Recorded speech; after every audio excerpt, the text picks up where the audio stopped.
Hello everyone, welcome back again to proxy Gyan. मैं आपका educator Syed Shahbaz फिर से स्वागत करता हूं हमारे प्रॉक्सी ज्ञान यूट्यूब चैनल पे। आपने हर न्यूज़ चैनल पे आज देखा होगा, प्रधानमंत्री मोदी जी एक नेशनल प्रोजेक्ट को इनाग्रेट करते हुए आपको नज़र आए होंगे। जी हाँ दोस्तों, जो सरयू नहार नेशनल प्रोजेक्ट है, जिसकी नींव 1978 में डाली गई थी और 4 डिकेट्स हो गया था, आज तक ये प्रोजेक्ट जो है कंप्लीट नहीं हुआ। वो मोदी गवर्नमेंट ने 4 साल में इसको कंप्लीट करके दिखाया है। तो all you need to know about इस प्रोजेक्ट के बारे में इस लेक्चर में मैं आपको बताऊंगा। आज ही इसका इनाग्रेशन हुआ है दोस्तों, और देखते हैं कि कितने फार्मर्स को क्या और कौन से सिटीज़ को ये मदद मिलती है और कौन से एरियाज़ को ये कवर करता है, क्या इसके फ़ायदे हैं, सारा कुछ आज हम इस लेक्चर में पढ़ने वाले हैं। तो let's start. Before we proceed, please don't forget to like, share and subscribe to our YouTube channel, ताकि हम लोगों को भी मोटिवेशन मिल सके, आपका प्यार मिल सके, ताकि आगे चलकर हम इस तरह के और भी करंट अफेयर्स आपके सामने लेकर आएँ जो कि एग्जामिनेशन पॉइंट ऑफ व्यू से वेरी इंपॉर्टेंट है। Let's start. So here you can see this is a India TV article है जो कि Saryu Nahar national projects, reasons for delay, key benefits, जो all you need to know about, ये सारा कुछ आज हम इस लेक्चर में डिस्कस करने वाले हैं। सो this is one of the much anticipated initiative दोस्तों। हमारे प्रधानमंत्री जी जो आज इनाग्रेट किया था उत्तर प्रदेश के बलरामपुर में, ये जो ऐसा प्रोजेक्ट है जहाँ पे आपको कई लाखों फार्मर्स को फ़ायदा होने वाला है। यहाँ पे वाटर स्टोर करके ये लोग कई सारे फार्मर्स उनके इरिगेशन फैसिलिटीज़ को प्रोवाइड करने वाले हैं, and it is a much anticipated initiative. So I think आज का लेक्चर आपको छोटा नज़र आएगा बट वेरी इंपॉर्टेंट है, क्योंकि जो जो इम्पोर्टेंट पॉइंट्स हैं वो मैं सिर्फ कवर किया है। यहाँ पे आज हम बेसिक्स के बारे में डिस्कस नहीं करेंगे, सिर्फ जो करंट अफेयर्स है उसके बारे में मैं आपको बताऊँगा। Right. During the announcements of its inauguration, प्रधानमंत्री मोदी जी ने कहा कि आप सभी लोग जानते हैं भाई लोग कि जो सरायू नहार नेशनल प्रोजेक्ट है वो 1978 में इसकी नींव डाली गई थी, बट आज तक इस प्रोजेक्ट कंप्लीट नहीं हुआ है। समझ रहे हैं आप? इतने साल निकल चुके, इतने डिकेट्स निकल चुके हैं, but project was never completed. कई सारे रीजंस हैं, राइट। जो बजटरी एलोकेशन नहीं हो पा रहा है, फंड्स नहीं निकल पा रहे हैं, ये रीज़न मैं आपको आगे बताऊंगा।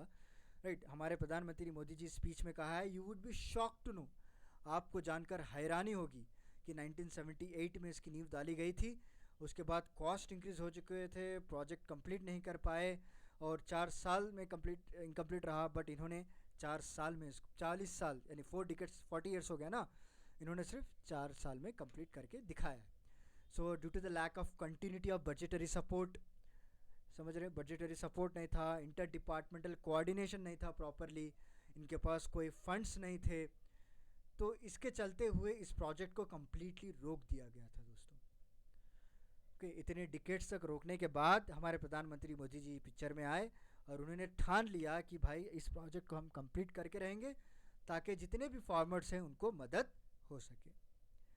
And the Sarayu Nahar national project was built at total cost 9,800, याद रखिएगा 9,800 करोड़ के कॉस्ट पे इसको बनाया गया है, और 4,600 करोड़ ऑलरेडी लास्ट 4 ईयर्स में इसको धीरे धीरे धीरे अलोकेट करते आ रहे हैं। फाइनली जो है 9,800 करोड़ का इसका टोटल खर्चा हुआ। और ये it is not only reserve the water, but it can also act as a interlinking of 5 rivers. Ghaghara हो गया, सरयू हो गया, रप्ती हो गया, बनगंगा हो गया एंड रोहिणी हो गया। ये सारे जो रिवर्स हैं, 5 रिवर्स, तो इनको एक इंटर कनेक्शन का भी काम करता है दोस्तों। देखिए, इंटरलिंकिंग ऑफ रिवर्स आपने बहुत बार सुना होगा, केन बेतवा ये फेमस इंटरलिंकिंग रिवर है, राइट। इंटरलिंकिंग ऑफ रिवर्स क्यों कहा जाता है? आपने रिसेंटली, मैं इसके ऊपर लेक्चर भी बनाया हुआ हूँ कि कैबिनेट कमेटी ने अब इसके ऊपर सोच रही है कि आगे चलकर इसको एक सेपरेट कमेटी बनाया जाए जो इंटरलिंकिंग रिवर्स के ऊपर काम करे, उसके ऊपर सजेशंस लेकर आए। क्या फ़ायदा है, क्या मकसद है इनका? देखिए, बेसिकली अगर आप हमारे इंडिया की बात ले लें, कई ऐसे सारे स्टेट्स हैं जो जहाँ पे ड्रॉट है, जहाँ पे पानी के लिए तरस रहे हैं लोग, और कई सारे ऐसे स्टेट्स हैं जहाँ पे फ्लड्स आ रहे हैं। क्यों ऐसा हो रहा है? हाँ, बेसिकली आपके दिमाग में ये आ रहा होगा, मानसून चेंजेस, क्लाइमेटिक एक्शन, ये एनवायरमेंटल रिलेटेड आपको रीजंस मिलते होंगे। बट एनी हाउ, जहाँ पे हमको ज़्यादा एक्सेस में पानी मिल रहा है, हम उसको डाइवर्ट करके जहाँ पे कम पानी मिल रहा है वहाँ पे लेके जा सकते हैं। इसीलिए यहाँ पे इंटरलिंकिंग का कॉन्सेप्ट पैदा होता है। अगर आप जो है दूसरे स्टेट से कोऑपरेट करेंगे, दोनों स्टेट्स के बीच में हमेशा से, आप एग्जांपल ले लीजिए कर्नाटका तमिलनाडु, कावेरी को लेकर हमेशा से लड़ते रहते हैं, राइट। तो जब आपस में कोऑर्डिनेशन अच्छा हो तो आप इंटरलिंकिंग कर सकते हैं रिवर्स को, वो भी खुश आप भी खुश। जहाँ पे पानी कम है, जहाँ पे जो किसान जो है खेती कर नहीं पा रहे हैं पानी की कमी की वजह से, कई सारे किसान आत्महत्या कर ले रहे हैं, राइट। तो ये सारे चीज़ों का प्रॉब्लम जो है हम इसको सॉल्व कर सकते हैं by this interlinking of rivers. तो प्रोजेक्ट का एक अच्छा मकसद जो मुझे लगा कि रिवर्स को भी इंटरलिंक कर रहा है दोस्तों। इसके बेनिफिशियल के बारे में बात करते हैं। The project will provide assured water for irrigation over 14 lakh hectares of land. 14 lakh hectares of land को बेनिफिशियली पहुंचाएगा, जिसमें आपको 29 लाख फार्मर्स कवर किए जा रहे हैं, यानी 6000 गाँवों को ये पानी पहुंचाएगा दोस्तों। 6000 गांव यानी छोटा मोटा नहीं होता है। एक एक गांव में आपको कई सारे खेत होते हैं, एक एक गांव में आपको कई सारे डिफरेंट क्रॉप्स को उगाया जाता है, उनको पानी की ज़रूरत होती है। तो 6500 गाँव को पानी पहुंचाया जा रहा है। फार्मर्स की बात करें तो 29 यानी 29 लाख फार्मर्स को इसका फ़ायदा होने वाला है। And it will benefit 9 districts of eastern Uttar Pradesh, जो कि बहराइच है, श्रावस्ती है, बलरामपुर है जहाँ पे इसका इनाग्रेशन हुआ था अभी, गोंडा है, बस्ती है, कबीर नगर, गोरखपुर भी अच्छा बड़ा शहर है वहाँ का, वहाँ पे भी इसको फ़ायदा मिलने वाला है। महाराजगंज, ये सारे ऐसे जो है ये है प्लेसेस हैं जिसको पानी पहुँचाया जाएगा और उसकी जो इरिगेशन की जो फैसिलिटी है वो प्रॉपरली रखी जाएगी।